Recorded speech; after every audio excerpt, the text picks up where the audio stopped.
नमस्कार दोस्तों, स्वागत है आप सभी का एक बार फिर से हमारे इस चैनल धार्मिक ज्ञान पर। जय माता रानी। माँ भगवती दुर्गा की कृपा सदैव आप और आपके समस्त परिवार पर बनी रहे।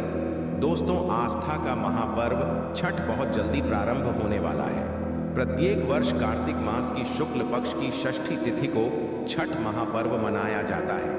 दोस्तों, आज की वीडियो में मैं आपसे बात करने वाला हूं छठ पूजा के महापर्व के बारे में। वैसे छठ पूजा जो की जाती है षष्ठी तिथि के दिन की जाती है, किंतु पूजा के इस महापर्व का जो प्रारंभ होता है कार्तिक मास के शुक्ल पक्ष की चतुर्थी तिथि से ही हो जाता है, क्योंकि ये महापर्व चलता है पूरे 4 दिनों तक, चतुर्थी तिथि से लेकर सप्तमी तिथि तक। तो 4 दिनों तक चलने वाले इस महापर्व का जो व्रत होता है बेहद कठिन होता है। मतलब 36 घंटे से भी ज्यादा समय होता है। जब पूरी तरह से निर्जल रहा जाता है तो ये बहुत कठिन नियम का पालन करते हुए रखा जाता है। ये पर्व विशेष रूप से बिहार झारखंड का है। यूपी के कुछ क्षेत्रों में भी ये पर्व मनाया जाता। ये व्रत संतान के सुखी जीवन की कामना के लिए किया जाता है। संतान की प्राप्ति के लिए भी बहुत सी महिलाएं इस व्रत को धारण करती हैं। तो आज की वीडियो में आप जानेंगे कि छठ पूजा का महापर्व कब से प्रारंभ होगा, कब समाप्त होगा। छठ का व्रत यदि आप धारण करते हैं तो नहाई खाई कब करना है, खरना का व्रत किस दिन करेंगी, और छठ पूजा का जो मुख्य व्रत होता है जिस दिन भगवान सूर्य देव को जल अर्पित किया जाता है, अर्घ्य दिया जाता है, और फिर अगले दिन सुबह उठकर जो अर्घ्य दिया जाता है, ये आपको कब करना है। मतलब छठ के नहाए खाए तक की संपूर्ण जानकारी आपको आज की वीडियो में मैं शेयर करने वाला हूं। इसके अलावा बहुत से भक्तों के प्रश्न आ रहे हैं कि क्या हम पहली बार छठ महापर्व उठा सकते हैं। छठ का व्रत यदि हम करना चाहते हैं तो क्या पहली बार ही कर सकते हैं, क्योंकि इस बार अधिक मास लगा है।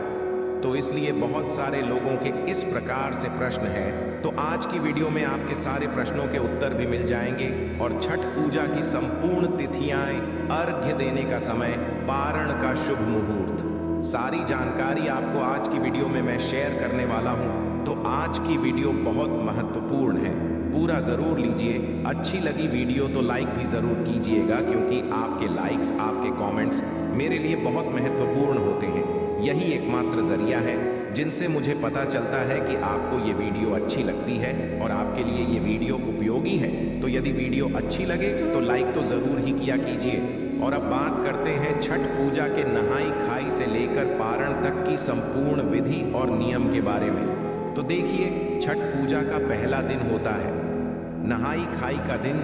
इस दिन व्रती को बिल्कुल शुद्ध और सात्विक भोजन लेना होता है। शास्त्रों में तो ये कहा गया है कि के दिन नदी में स्नान करना चाहिए। अब देखिए, सबके पास तो ऐसी सुविधा है नहीं कि नदी में स्नान कर पाए, तो अपने घर में भी आप गंगा जल मिश्रित जल से स्नान कर सकते हैं। और स्नान करने के पश्चात बिल्कुल साफ सुथरा, शुद्ध और सात्विक भोजन करना चाहिए। और न केवल व्रत करने वाले को, बल्कि घर में जितने भी सदस्य हैं, जो भी परिवार के सदस्य हैं, चाहे वो बच्चे हैं, बड़े हैं या बूढ़े हैं, परिवार के किसी भी सदस्य को लहसुन प्याज का सेवन नहीं करना है, मांस मदिरा का सेवन नहीं करना है।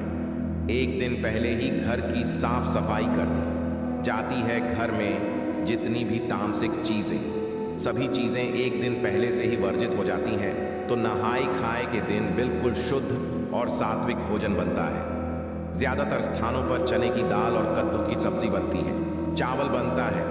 तो बिल्कुल शुद्ध और सात्विक भोजन करके ही व्रती अपने व्रत का नियम प्रारंभ करते हैं। तो वो प्रारंभ हो जाता है कार्तिक मास के शुक्ल पक्ष की चतुर्थी तिथि से। तो चतुर्थी तिथि के दिन नहाई खाए का दिन होता है। फिर अगला दिन यानी कि पंचमी तिथि को खरना किया जाता है। खरना बिल्कुल ही निर्जल रखा जाता है, मतलब बिल्कुल भी आपको जल का सेवन करना होता है।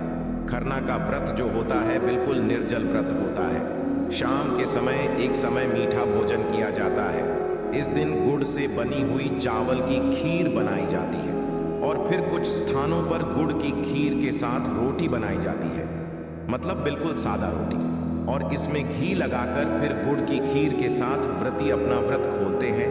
किंतु कई स्थानों पर गुड़ की खीर के साथ पूरियां भी बनाई जाती हैं। तो जिस भी प्रकार से आपके घर के नियम हैं, आप उसी प्रकार से नियम पालन कर सकते हैं। अब नियम के अनुसार तो देखिए, कहा जाता है कि छठ का जो भी प्रसाद बनता है नए चूल्हे पर बनता है। छठ के लिए अलग से मिट्टी का नया चूल्हा बनाया जाता है, फिर आम की लकड़ी जलाकर उसी में प्रसाद बनता है।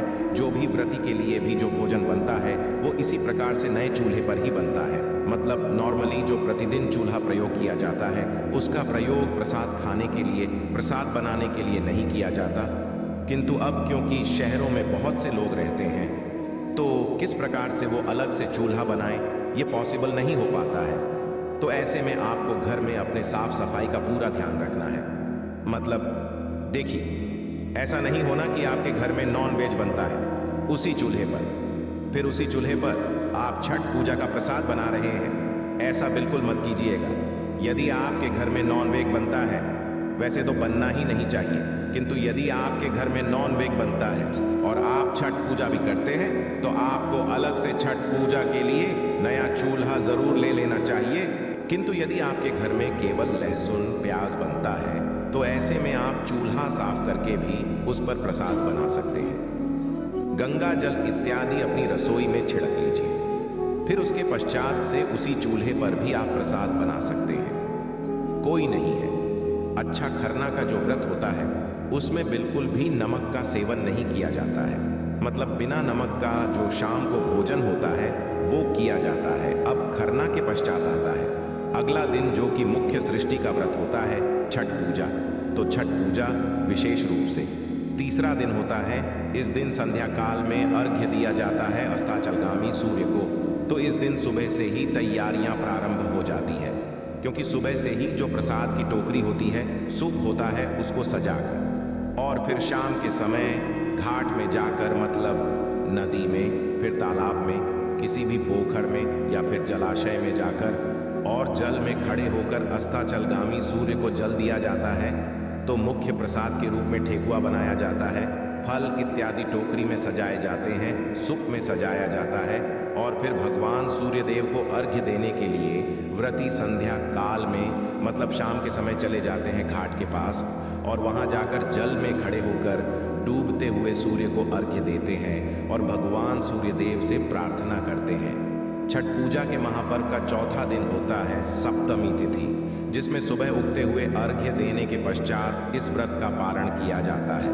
तो छठ महापर्व के चौथे दिन यानी कि सप्तमी तिथि के दिन ब्रह्म मुहूर्त में ही व्रती घाट पर पहुंच जाते हैं और वहां जाकर जल में खड़े होकर सूर्य के उदय होने का यानी कि सूर्योदय होने का इंतजार करते हैं। फिर जब भगवान सूर्य देव उदित होते हैं तो उगते हुए सूर्य को देखकर और उन्हें अर्घ्य दिया जाता है और इसी के साथ इस व्रत का, इस पर्व का समापन होता है।